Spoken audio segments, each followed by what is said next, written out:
G'day guys, and welcome to this business management lesson. In today's lesson, we're looking at key knowledge point 3 to 10. That is Unit 3, Area of Study 2, and the last key knowledge point for this area of study. Today specifically, we're looking at an overview of the dispute resolution process, including 3 different ways that disputes can be resolved between stakeholders in a business. Now, when we're talking about dispute resolution, it's important that we first understand and are able to define what a dispute is. Essentially, it's conflict. It's when 2 stakeholders, or 2 groups of stakeholders even, share opposing views. Not just when they might disagree about certain specifics, but when their views are incompatible. And a dispute typically results in a reduction in effectiveness or efficiency within the business. Typically, we don't class something as a dispute unless the disagreement compromises the ability of the business to achieve its objectives. Different reasons that a dispute might arise in the negotiation of a new agreement. Perhaps the employees are asking for a pay rise, and in fact, the management were thinking of a pay cut, and there might just be no way to resolve those 2 difference of opinions, and the employees don't want to work as hard anymore, or the management want to lock them out for some reason. Perhaps it's issues around job security. The management are going to be making some redundancies, but they haven't decided yet who will be redundant. The employees are suddenly very disengaged and demotivated because they want job security and they want to keep their jobs. That might lead to a dispute.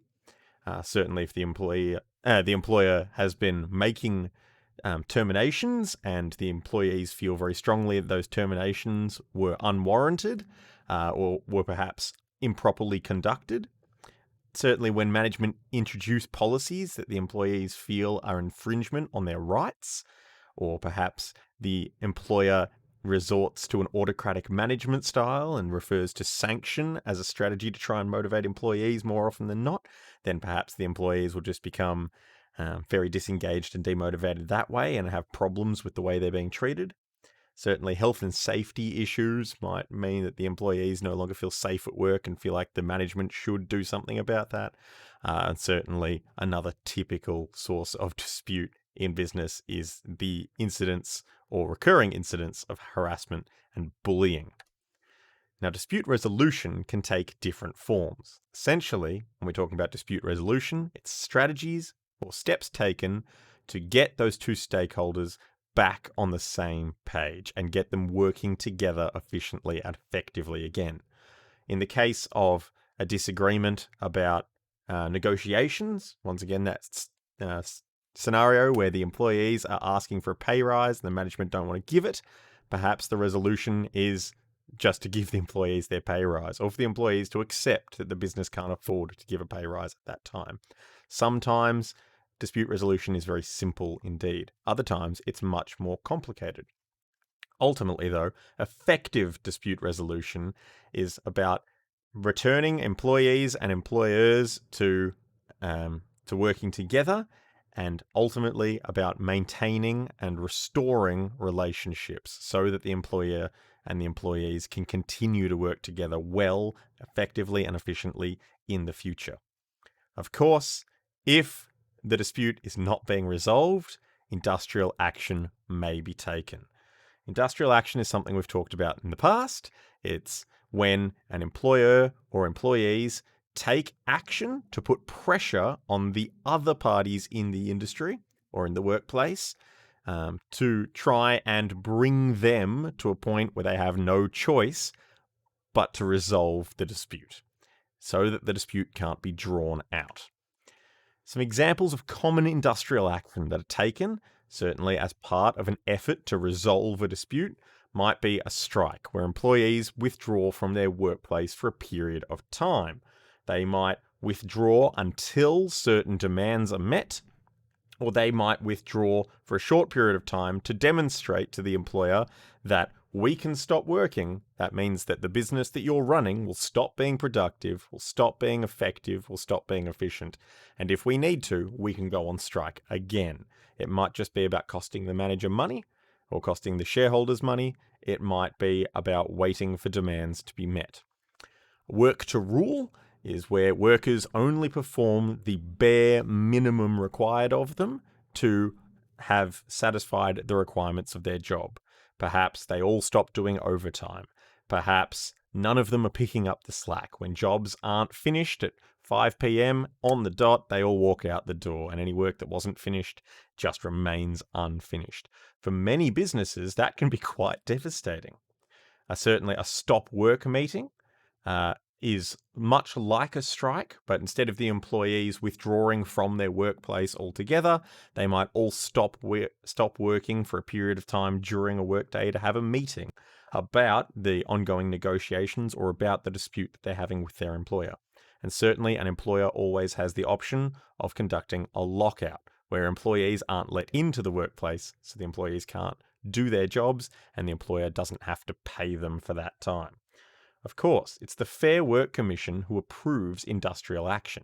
And if the Fair Work Commission doesn't approve industrial action, then in fact that industrial action is illegal, and the organisers of that action can be charged and will be required to pay reasonably hefty financial penalties.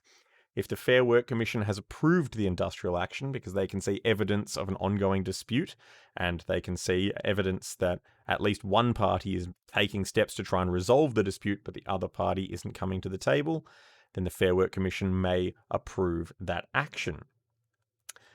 There are some requirements here on the screen that the Fair Work Commission looks for to approve action as being legitimate. And certainly it's important that if you are ever in the position of thinking that you might like to organise industrial action, that you can guarantee that those requirements are met, because once again, unprotected action or unauthorised action is unlawful. And certainly in the event of a strike where perhaps the shareholders have been costed money by the reduction in productivity and efficiency of the business while the employees were off-site, it's quite possible that the industrial action organisers, the strike organisers, will be expected to pay damages to compensate the owners of the business for that lost productivity. Now, as far as this key knowledge point is concerned, there are different methods for resolving conflict that we need to talk about. Ultimately, when conflict arises, it's best to resolve it quickly. The longer it goes on, the more people can be hurt, the more people will become disengaged and demotivated with their current employment situation, or certainly with engaging with their employees. So resolving disputes quickly is important for the ongoing productivity of the business.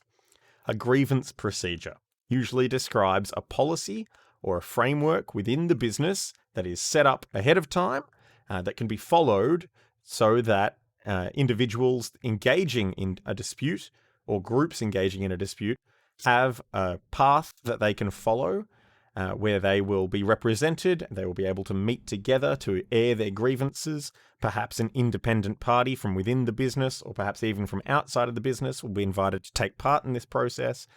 And different stakeholders in this process will be able to air their grievances and hopefully find a resolution that way. It's very likely that any business large enough to have a human resources manager has a grievance procedure, because by the time you get to that size, there are that many employees within a business, there are that many departments, that it's likely that two different individuals are going to butt heads, they're going to clash over different ideologies or different ideas, and in the event that grievances are more likely to occur, a business is likely to have constructed a conflict resolution or a grievance procedure. Now, mediation. If you followed the grievance procedure and it didn't work, there's still a grievance. Or perhaps you're in a situation where there is no grievance procedure and there's still a grievance. Perhaps you might move to mediation. This is where you invite a third party, typically an independent third party, but not always. You invite a third party to come into the process. And it's their job to bring both disputing parties to the table, so to speak. They will get the disputing parties together. And it's the mediator's job to ensure that dispute resolution is being attempted. The mediator doesn't get involved in the drama. The mediator is not taking sides. The mediator is just there to get the disputing parties to sit down and talk, so to speak. Without mediation, it's possible that the employer locks the doors, they conduct a lockout, the employees are left outside, the employers are inside, and there's no communication. If they're not communicating, these two disputing factions, then there can be no resolution. So perhaps you need to look at mediation, where the mediator will bring the disputing stakeholders together so they might work out the differences. What if that doesn't work? Arbitration is something you might think about, where you look to an independent third party who doesn't just bring you together. They bring you together, or maybe they don't. Maybe they hear your sides of the dispute separately. They might bring you together and hear you describe your dispute.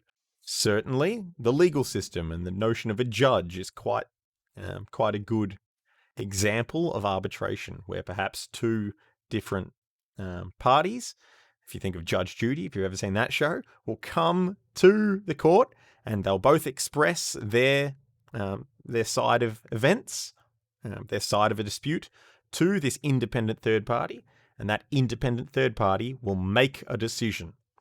And if you've entered into arbitration, the arbiter makes a decision that is legally binding. The Fair Work Commission can act as an independent tribunal to carry out arbitration for businesses, and often they do. But it doesn't have to be the Fair Work Commission. It doesn't have to be anyone with any legal background at all. But typically, if you're in the situation where you're going to arbitration, you will have, if your employees involved the union, and you will have accessed their resources, which tend to include a fistful of lawyers, and an employer will have contacted their employer association, and they will also have lawyers on retainer. So typically, if you ever get into an arbitration situation, legal professionals are going to be involved, or at least giving you advice.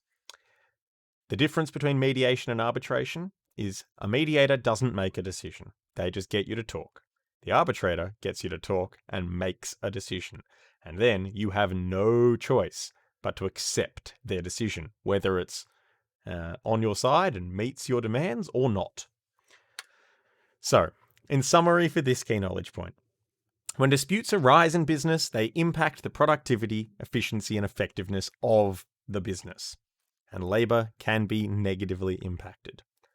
To maintain high productivity and efficiency, it's important to resolve disputes quickly. The longer disputes are allowed to run, the more damage will be done to that relationship between your employees and the employer. When proposing a dispute resolution method, consider the willingness of the disputing stakeholders to work through the grievance. If they are willing and able, following a business's grievance procedure may be appropriate. Perhaps they're not willing, perhaps they're not able, perhaps they're not willing or not able. If they are willing but struggling, mediation might help them to come to a resolution. Maybe they just need to be brought together. Maybe those communication channels need to be opened by a mediator. Perhaps one or both of the stakeholders in the dispute are unable and unwilling to negotiate, then perhaps arbitration will be necessary to get that business back on track. That's all for today. See you next time.